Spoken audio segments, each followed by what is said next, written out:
So, the next thing to happen on Friday Night SmackDown, we get to the next segment of the night where we see the United States Champion, Jacob Fatu. He comes out there to the ring and he grabs the mic and he starts cutting a promo because, this past Saturday at Money in the Bank, he actually betrayed Solo Sikoa in the Money in the Bank ladder match. And pretty much now he's on his own. So yeah, that's why Jacob Fatu's out there. And Jacob starts talking about how he's going to be doing his own thing now because he was talking about how his family members was talking a lot of junk behind his back, about to turn on him and all that. But he beat them to the punch. So yeah, that's what Jacob Fatu was talking about there. And he was talking about how they could fit in or they could try to get in and all that stuff. So yeah, that's what he was talking about there. All gas, no brakes.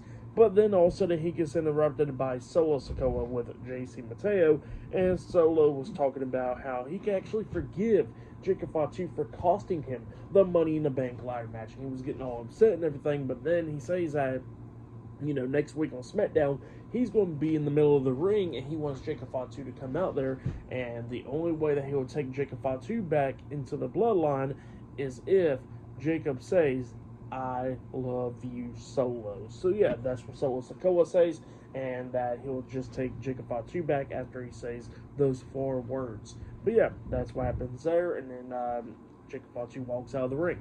But yeah, then after that segment, we get to the next segment of the night backstage where we see the SmackDown General Manager Nick Aldis, and then Piper Niven and Alba Fire comes up, and they was talking about Chelsea Green, and Nick Aldis was like, well, I can't even talk to her because she's not even here.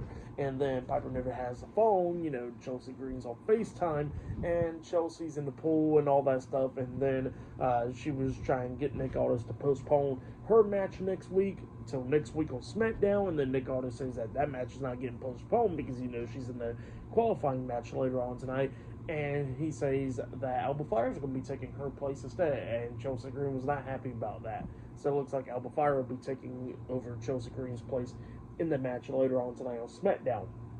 But yeah, that's what happened there. And then they walked out, and then Zelina Vega comes in there, and Chelsea's still talking, so Zelina puts down the phone. And while Zelina's still talking to Nick Aldis and everything about Julia and about all that stuff, talking about how, that she already been hit harder, but she could keep on getting back up, and how it's going to be more of an issue with her getting back up instead of getting knocked down. So yeah, that's what Zelina Vega was saying. And while she was talking to Nick Aldis, you can still hear Chelsea Green on the phone in the background. So yeah, that was pretty funny there. But yeah, up next we're going to get to another Fatal 4-Way match, this time for the Queen of the Ring tournament, up next on SmackDown. So yeah, I'll see you guys later until the next thing that happens on Friday Night SmackDown. See you guys later. Till then.